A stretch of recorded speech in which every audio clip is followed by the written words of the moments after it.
Welcome to True You Ministries with pastoral counselor Stacy Echeverria. Stacy is a licensed pastoral counselor whose own journey has taught her the importance of having a safe place to discuss the harder issues of life. We're grateful that you've joined us for this week's broadcast. You can learn more about Stacy and her heartfelt desire to help people much like yourself who may be at a place of pain and confusion by calling her at 626-461-3344. That's 626-461-3344. Or feel free to email her at info@trueyouministries.com. Welcome to True You Ministries, and I want to say hello to Debbie Maselli, my special guest on part 3, Ministry Wives whose families have left the ministry. Welcome to the show, Debbie. It's good to see you. Thank you, Stacy. It's really great to be here with you. Yeah, I'm really excited about continuing our conversation around this particular topic. And so for today, I'd like to go more in depth in how ministry families can transition well as they're called out of ministry. I know that these transitions can be really painful. And I know that you and your family have experienced that as well. And so I'd love for our listeners to know how it can be less painful for them, and what are some practical things that they can do? Well, part of what happens when you leave a ministry is especially if you're the senior pastor, the church tends to feel like it's a divorce. Mm-hmm. And in essence, it kind of is, because you've spent all this time together. They become attached to you. Many of them feel like you're like their family. And it becomes a relationship that is more than just a corporate relationship. Mm-hmm. And so, on the other hand, you're in a position of influence, and the current advice is probably something that the corporate world uses, is that you don't give people more than 6 weeks notice that you're leaving, because then you start to lose influence. Right. And so that's what we were told to do. And we went ahead and did what had been recommended to us. And I can't remember, it was 4 to 6 weeks that we noticed that we gave to the church. Mm-hmm. And in some ways that's good, because you don't have a long drawn out leaving, parting, but in other ways it doesn't allow people the opportunity to grieve. Right. So looking back on it, we were kind of conflicted. Should we have given them more time so that we allowed more opportunity for that? Should we have created some kind of opportunities to leave? I don't know that I have the answers for that part of it at this time. Mm-hmm. Mm-hmm. It's good to be aware of that, because we need to understand how people are going to respond and react to our parting. Right. And so I wish that we had done that. On the back side of that, my husband felt like, well, when we leave, I mean, gosh, he had said at one point, don't you care about these people? I mean, we've invested 12 years with these people, and don't you care about their feelings? And I said to him, honey, none of these people are going to come with us when we leave. Mm-hmm. Mm-hmm. And only people are going to call us are going to be the one couple that's really our best friends, and maybe a few others, less than 5. Right. Well, in reality, that's what happened. I had more people that called me because I had developed more one-on-one relationships with some of the women. So I did have contact with them. Some people didn't contact us because they were hurt and caught off guard. And they had to work through their own pain first. So the leaving ends up leaving one party feeling like you rejected them. Mm-hmm. And it leaves the party who left feeling like people have abandoned them. Right. So, and both parties kind of feel abandoned, but the church feels like, well, why aren't you staying? Especially when they weren't expecting it. Right. So it's really a hard transition for everybody involved, and just to be prepared ahead of time to know that you're going to feel abandoned by that 200 plus people, 225 people that you get one person or 3 people that call you. Yeah. It's disappointing for the pastor. And then the church feels like you just left us high and dry. Right. Right. Yeah, in the churches that I've been at where there's been transition, I have to say that transitions were never done well. And and transitions are hard because there are losses that are involved in that, and so you do have to grieve those losses. You also have to manage your expectations as well, I think. That it's hard being it's hard being the lead pastor. There's a lot of expectation from the congregation. Even when even when you hear that it's the Lord that's creating this. The Lord has called them out. The Lord has called them to do something else, and it's still hard the congregation to wrap their brains around it, I think, or to embrace that. Because if you're at a church where the pastor's been there for 25 years, that's a long time. And that's not the norm, actually. I know about 3 to 5 years is the average where a pastor stays at a church. And, I've been at churches where, they've been there way longer than 3 to 5 years. And so there's an attachment that happens. But I think part of the issue too is, we the congregation attaches to a person rather than getting on board with what the Lord's doing. And what the Lord is doing is good.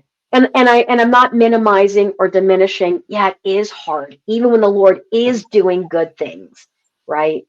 To let go of that pastor and the pastor's family that you've become so attached to and become friends with. And I know that at one of the churches that I was at, what ended up happening was that when people would leave the church because the Lord has led them somewhere else, it was like, well, they're leaving the church, but they're not leaving the relationship. And I think that's important for people to remember as well. The relationship the relationship, I think, would stay the same. If you're friends with someone, you're friends with someone. And if the Lord has led them to go somewhere else for church, does that mean you stop being friends with them? And some of that comes up too. What are your thoughts on that? There's a really good series by Bruce Wilkinson Mm-hmm. called The Dream Giver. Mm-hmm. And in that series, the video series is excellent. And I recommend it over the book. We're also used to videos now anyway. So we're used to being visual. But in that video series, he talks about that when you are working toward a goal and you accept this vision to go to a new place, it means you will be leaving some people behind. Right. Typically, what happens is that he terms them. You end up having border bullies. People who say, "Oh no, you can't leave us. Right. You can't move away. That's not okay because we still need you."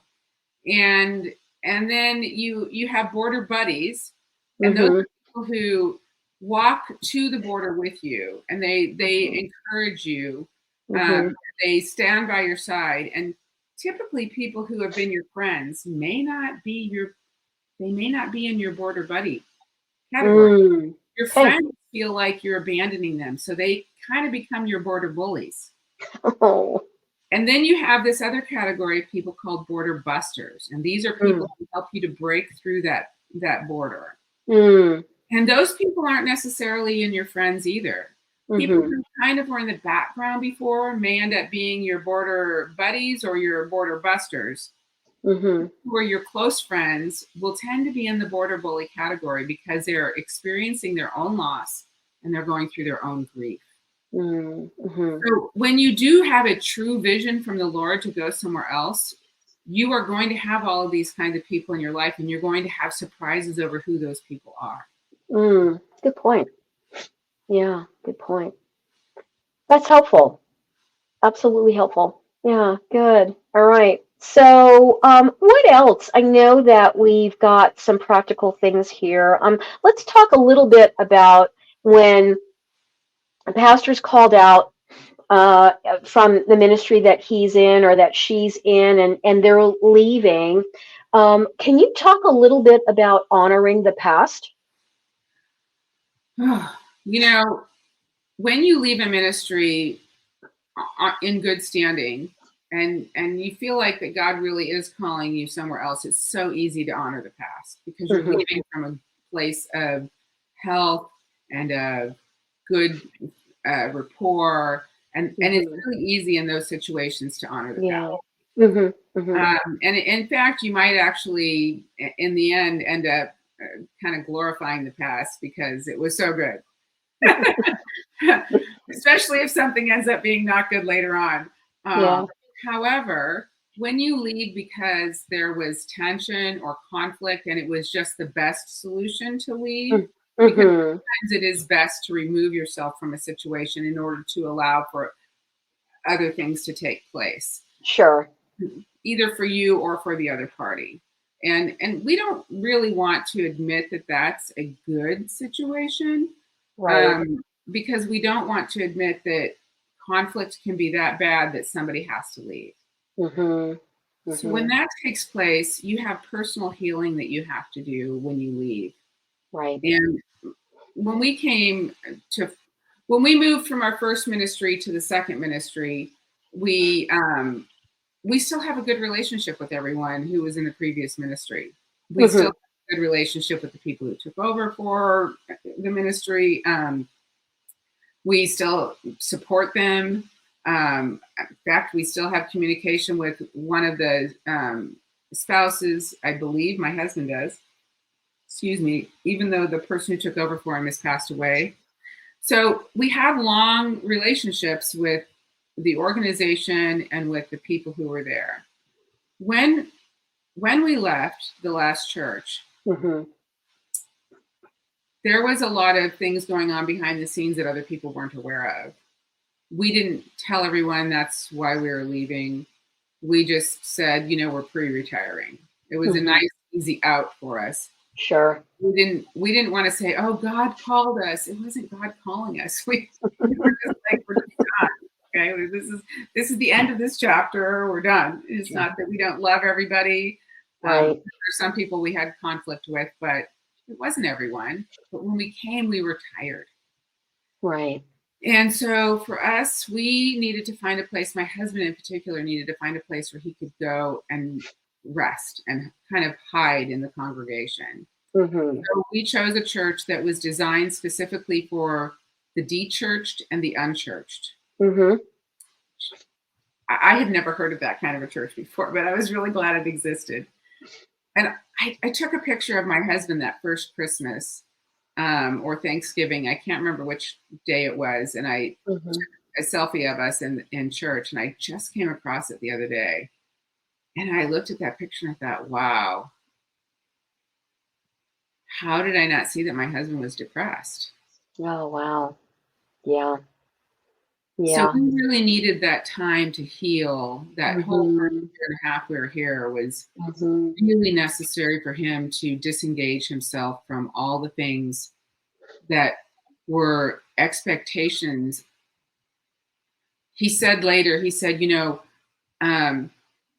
sometimes people think, oh, you serve in the church. That's just such a blessing. It must really, your relationship with Jesus must be really good. He said, sometimes the church can pull you away from your relationship with Jesus Christ. It's true. So this whole first year and a half, we spent really reconnecting with Christ. I spent walking the beach and thanking God every day for just having a beautiful place to go walk the beach. So that I don't know if you can quantify or specify how healing takes place or what's required. I think it's individual for each person. I agree. Yeah, I don't think there's a straight line, and I agree that it's individual for each person. I think there are certain aspects of healing that are the same, like certain components that are really required. I think, like forgiveness. I find that to be especially healing. I find it to be more detrimental if there's premature forgiveness. Right? That premature forgiveness, especially in the church where it's like, oh, you've got to forgive. Well, we know that. We do know that. But I think there's some resolve that's involved in that. There's some, I believe there's some heart work that needs to be done first before even approaching, the possibility of forgiveness and what all that means. And I've already done an episode on forgiveness, but one of the things I think that gets really twisted around is that, especially in the church, people think, well, forgiveness means reconciliation. And sometimes reconciliation is absolutely not possible. And forgiveness is separate. It's separate from reconciliation. The forgiveness piece has to do with the individual and the Lord, period. And it's releasing the power that anyone else has over us to make us feel the way that we do, that where our heart isn't right with God. So this really absolutely is about the individual and the Lord. Does the Lord desire a reconciliation in relationships? Absolutely. But there are times when that's not possible. And I know in my own life that has not been possible with a sibling. But I can still forgive him, and he's released, so that the Lord can do whatever he wants to do in my brother's life. I think that's really important. I think other things too, with part of the work in doing that heart work is looking at, and you touched on it, acknowledging the loss, going through this grief process, right? And what I've learned from myself with regard to grief is that there isn't a beginning, middle, and an end. It ebbs and it flows. That you're going to experience grief throughout life. That it's not a, hey, I'm done now, but it feels different, I think, depending on where you are in life, how old you are, the season of life that you're in. And I think the loss will be there, but it will feel differently, depending on where you're at in life. I know that with, and I have a couple of shows on grief also, but even with, the loss of a parent, or the loss of a job, or, even having to leave ministry, those losses are still there. We can't deny that the losses are there. So how are we going to grieve well, in that? Well, when you leave ministry, there's a different thing than when you leave to go to another ministry. Correct. So when you leave to go to another ministry, it's like you've poured out the water of one cup and filled the water of another cup. Right. So your loss is different, and your loss is probably incremental and based on relationships, and with the way that we have all of our, social media and everything these days, right. We have the opportunity, and we have FaceTime, and we have Zoom, and we have so many ways to connect with people visually, and the world is smaller because of airplanes, and sometimes that's good for us and sometimes it's not, but so we have ways to still stay connected to some of those people. But when you leave ministry, you are leaving something you've done your whole life. And for the men or women who've been the senior pastors, more men than women, that's why I said that first. Then they come to this place where they're like, I don't even know what I'm going to do, or how are we going to do this? And then what is my identity? A man's identity is so much in his work. Correct. A woman's identity is in her relationships more. If her relationships, she doesn't feel as much loss. Right. But for a man, what am I going to do? And I've spent, like my husband spent 27 years or doing jail ministry or pastoring. He was in ministry for 27 years. It's a long time. Now what am I doing? And did I waste all my time those 27 years? Was that 27 years a loss? Was I wrong? Did I misread things in the beginning? These are the kind of questions that you go through as you grieve when you absolutely leave the profession. Right. So there's a difference when a man leaves ministry compared to just moves from one ministry to another. Right. Yeah. Yeah, and I wanted to touch, and that's a great point too. And there absolutely is a difference in that. Something that I've been also looking at too, and our definition of ministry, that it isn't confined to the building, right? It's not confined to the building. We're Mhm. the church. It's the body of Christ. Mhm. That's the church. And so for me, I've been taking a different approach to ministry, and that is wherever I am, there's an opportunity to minister. That's ministry. Do I need anything more official than that? Not at this point in my life, for sure. Mhm. I've had, some negative experiences being involved in ministry in my local church. I wasn't, a lead pastor or anything like that. I was a ministry leader. And when we left the church, we were called out of the church, but some things happened, and it didn't end well, Mhm. and there's still grief in that for me. And Mhm. that was 7 years ago, 8 years ago now. And, that's an unfortunate thing. So, for me, what happened was I got burned out Mhm. in serving in the church, and I didn't want to anymore. And the Lord has not called me back to doing that yet.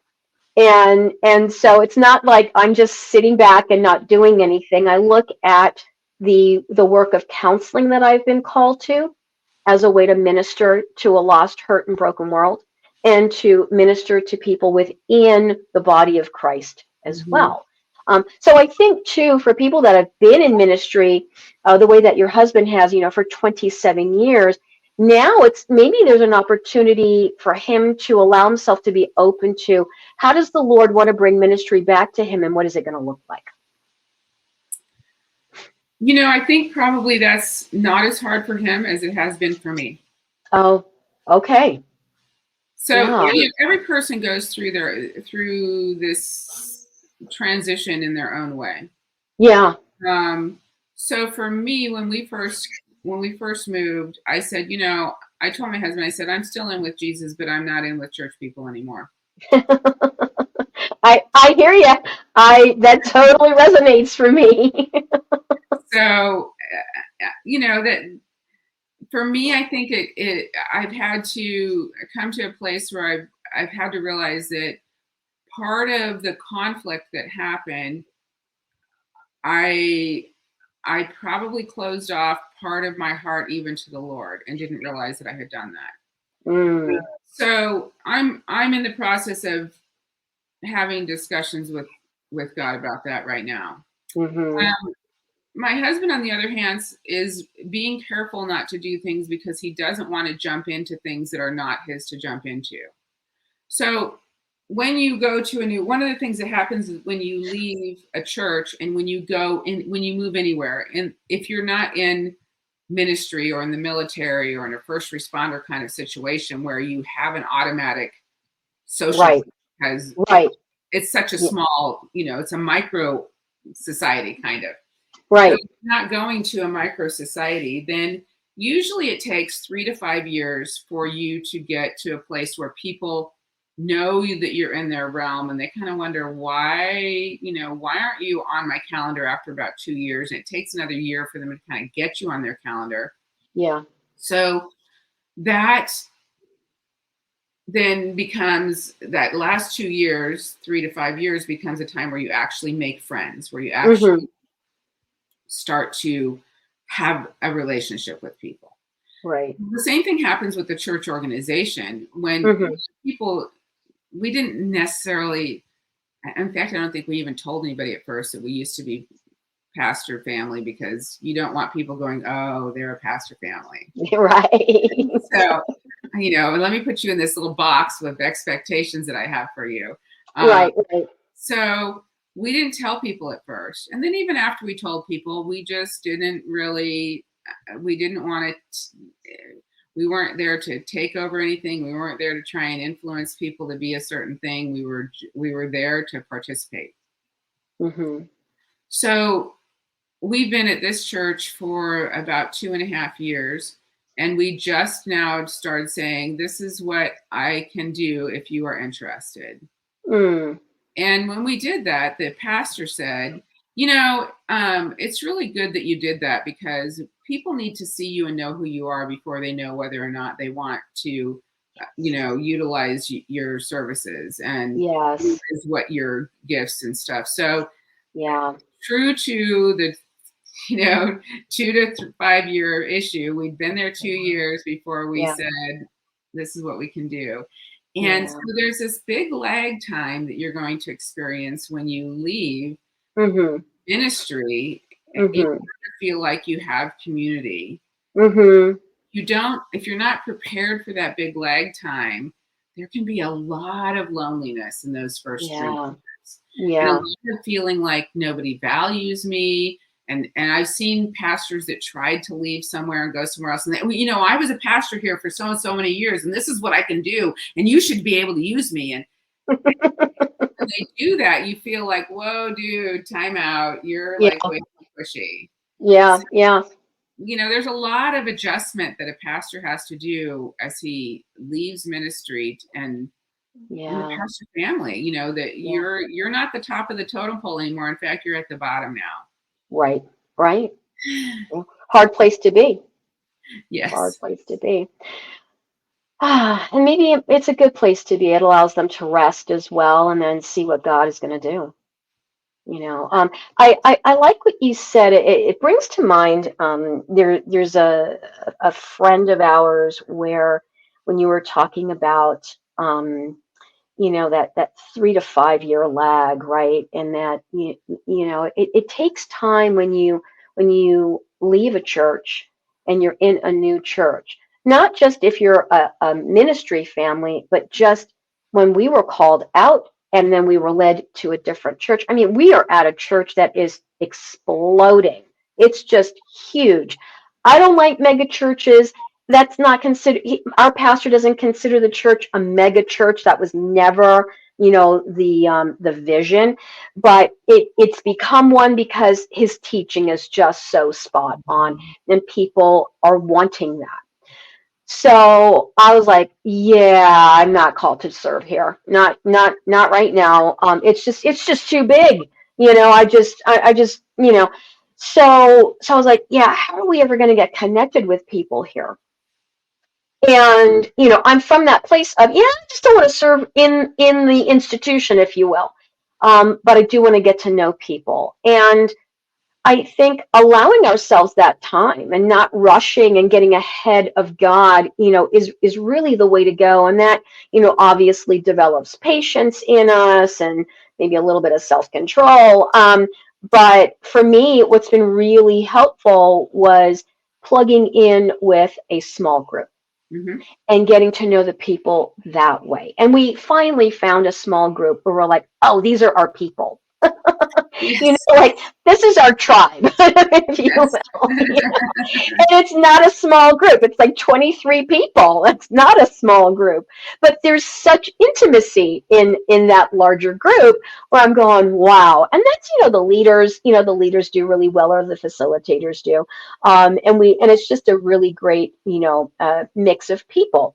And so I think about, a friend of ours who is, he's been trying to figure out where to connect in church and all this and that. And after a number of months, he's like wanting to teach and stuff like that. And my husband's been talking with them. And, my husband keeps saying the same thing. They don't know you. They don't know you. And it's going to take time. Right. And I think that's the piece that people struggle with. It's like, well, with any relationship, it takes time. It's baby steps in developing that trust and being able to see, oh, this is what this person can offer, and having them call that out and say, hey, how about helping out here? And, and I think too, there's something to be said about humility in that, yeah, maybe you are called to teach, but maybe the Lord wants you to do something else first. And being willing to do that. Well, in my writers group, they say, writing is a long process. And it's Yes, not a it long is. process just because of the writing part, because you can have something that you wrote in 30 days. They Yeah. have these things, write your book in 30 days. You can get your book written in 30 days. You can, Sure. Sure. but you can't get it published in 30 days. And it might Nope. take 3 years to get published what took 30 days to write. Correct. So Yeah. you might be ready to move to a new place, but people aren't necessarily ready to receive you in that new place yet. Right. That's a good point. Absolutely. And that's because they don't know you. They don't know you, right? Or And because of their process. They might just have a long process. exactly. Exactly. And it really is about trusting the Lord's timing in all of that anyway. It's hey, what is he going to do in that waiting also? I think we tend to want to bypass that. I know for me in the waiting, that's where I've learned the most. It's where I've grown the most, and the Lord has shown me the most. In the waiting, and I appreciate those waiting times. I'm a person where I'm like, go, go, go, do this, get it done, blah blah. And it's like, as I've gotten older, I've seen the value in waiting. The other thing that we discovered early on, because we had moved so frequently, I was in the military, then we moved because my husband was in school, and then we moved because of a job, and then we moved because of a house. And so we usually spent about 5 to 6 years everywhere that we went before we moved again. So we were just getting to have our really solid friendships when we get uprooted again. Yeah.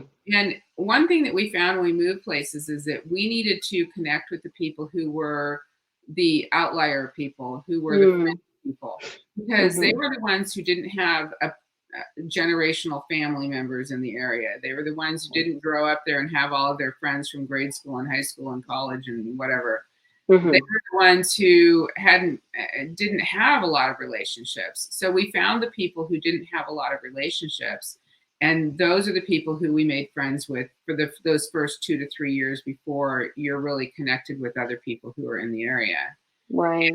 And that really helped us, because they might not have ended up being our friends long term, but it allowed us to be able to have the connections that we needed, the human connections, the human contact that we needed for that, initial startup time. And that was really beneficial. And we found that to be true every single place that we've lived. Yeah. Find the fringe people when you move, especially when you're a senior pastor. You usually have to leave the area that you were in before and go to a new area. So you lose all of your relationships. And one of you is going to be more inclined to have relationships sooner than the other one. True. Everybody has their own, every individual has their own different need for relationships. So just be patient with each other. And like, my husband didn't really want to have a small group. And I said, well, I need one. So I went and became part of a small group for women. Yeah. I didn't get to stay there very long because my job ended up interfering with that.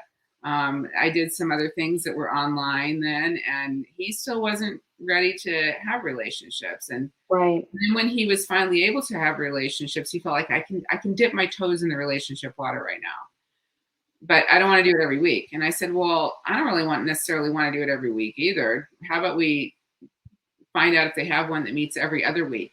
And they did. And we said, well, wouldn't it be really fun to have like a breakfast club where you guys go out to breakfast and only meet every other week? And the person organizing the small group says, it's a great idea. Why don't you guys do that? And we looked at each other and said, well, that's a typical answer from somebody in leadership in a church, Right. Eventually, we did end up starting it. We started something called the Breakfast Club. And, I love it. It's delightful. In fact, the first 3 months that we were there, I don't even think we were there 3 months. It might have been 6 weeks. 2 of the guys got baptized. Oh, wow. One of the couples my husband is actually going to marry this coming year. So, nice. It's been really neat to see what God's been doing in all these men's lives. They've been really open and genuine, and they are really treasured people in our lives now, because we decided to meet our own need with something that was not as heavy as let's all study Romans. So, not to say that we couldn't do that, but we just didn't Right. know where we were at. And Yeah. uh, Yeah.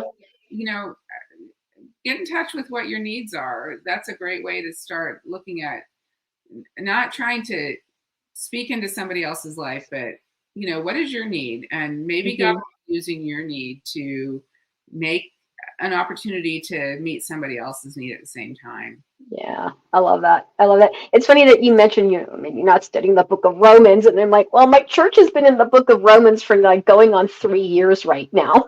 So doing a really deep dive, which I so appreciate. But of all the books that you could have named, that's just so funny. I love it. I love it. Wednesday nights it's Hebrews. So anyway, yeah, we're doing deep dives right now. But yeah, I love what you've shared, Debbie. I think this is really great. And as we wrap up, is there one last thing that you'd like to share with our listeners? One last, maybe bit of advice or some wisdom.